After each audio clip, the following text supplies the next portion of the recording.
গাড়ি ভাঙা বা এভাবে আক্রমণ এগুলি যদি করতে যায় তাহলে তখন তো আইন তার আপন গতিতে চলবে, এখানে আমাদের কোনো কিছু করার নেই।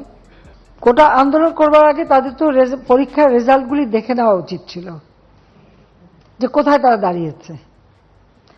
আর দ্বিতীয় কথাটা হচ্ছে মুক্তিযুদ্ধের বিরুদ্ধে আর মুক্তিযুদ্ধের বিরুদ্ধে এত ক্ষোভ কেন? মুক্তিযোদ্ধাদের নাতিপুতিরাও পাবে না, তাহলে কি রাজাকারের নাতিপুতিরা পাবে? সেটা আমার প্রশ্ন, দেশবাসীর কাছে প্রশ্ন। আসলে সবাই অনেক ক্ষিপ্ত, সবাই অনেক আহত, যে কারণে তারা কোনো রকম পূর্ব পরিকল্পনা ছাড়াই একত্রিত হয়ে চলে এসেছে এখানে।